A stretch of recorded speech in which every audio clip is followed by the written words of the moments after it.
আসসালামু আলাইকুম, স্বাগতম জানাচ্ছি বিবিসি নিউজ আন্তর্জাতিক সংবাদে। শুরুতেই সংবাদ শিরোনাম, এরপর বিস্তারিত।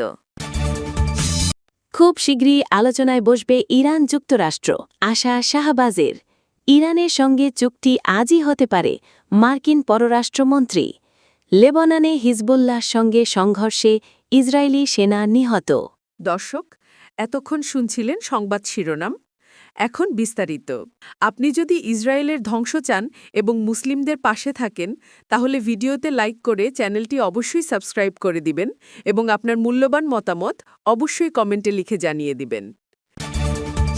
খুব শিগগিরই আলোচনায় বসবে ইরান যুক্তরাষ্ট্র, আশা শাহবাজের।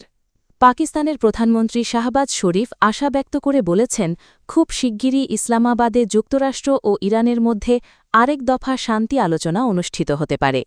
মধ্যপ্রাচ্যে কয়েক সপ্তাহ ধরে চলা যুদ্ধ বন্ধে তেহরান ও ওয়াশিংটনের মধ্যে শিগগিরই সমঝোতা হতে পারে এমন ইঙ্গিতের পর রোববার ২৪ মে পাকিস্তানের প্রধানমন্ত্রী এ আশা ব্যক্ত করেন। তবে সংশ্লিষ্ট সূত্রগুলোর সঙ্গে কথা বলে জানা গেছে, ভবিষ্যতে ইসলামাবাদ আলোচনার ভেন্যু হতে পারে ঠিকই, কিন্তু এত বড় পর্যায়ের বৈঠকের জন্য এখনই কোনো প্রস্তুতির স্পষ্ট লক্ষণ দেখা যাচ্ছে না। প্রধানমন্ত্রী শাহবাজ শরীফের ঘনিষ্ঠ একটি সূত্র পাকিস্তানি সংবাদমাধ্যম দ্য ডনকে জানিয়েছে, চীনে ৪ দিনের সফরকালে তিনি যুক্তরাষ্ট্র ও ইরানের পক্ষ থেকে প্রতিনিধি পর্যায়ের আলোচনার বিষয়ে গুরুত্বপূর্ণ ইঙ্গিত পেয়েছেন। এই আলোচনা পাকিস্তানে শিগগিরই অনুষ্ঠিত হতে পারে, তবে আরেকটি সূত্র বলেছে তারা এ ধরনের কোনো ইঙ্গিত পায়নি। ইরানের সঙ্গে চুক্তি আজই হতে পারে, মার্কিন পররাষ্ট্রমন্ত্রী। মার্কিন পররাষ্ট্রমন্ত্রী মার্কো রুবিও বলেছেন, ইরানের সঙ্গে যুদ্ধবন্ধে একটি সমঝোতা চুক্তি আজই হতে পারে।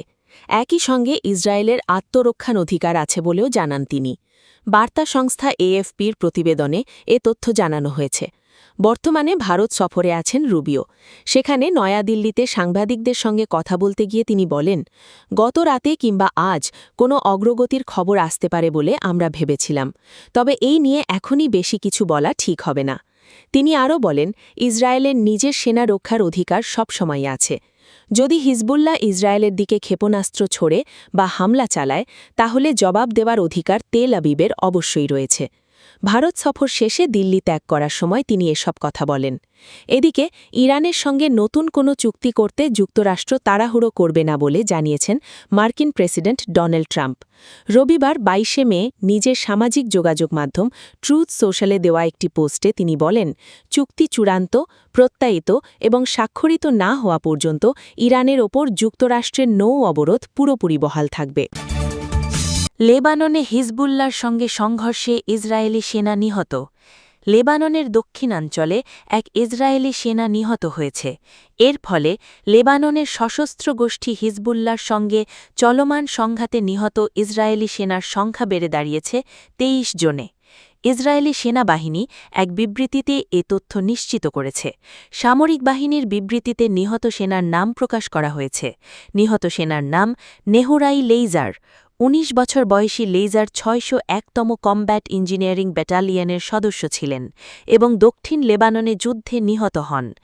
ইসরায়েলি সেনাবাহিনী পৃথক এক টেলিগ্রাম বার্তায় জানিয়েছে, যেই ঘটনায় লেইজার নিহত হয়েছেন সেখানে আরও এক সেনা গুরুতর আহত হয়েছেন।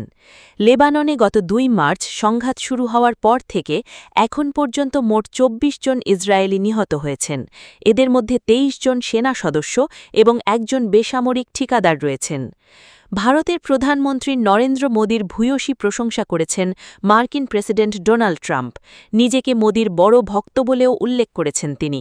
স্থানীয় সময় রোববার জুলাই ২৪ রাতে যুক্তরাষ্ট্রের স্বাধীনতা ঘোষণার ২৫০তম বার্ষিকী উপলক্ষে দিল্লিতে আয়োজিত এক অনুষ্ঠানে ফোনে সরাসরি যুক্ত হয়ে এ মন্তব্য করেন মার্কিন প্রেসিডেন্ট।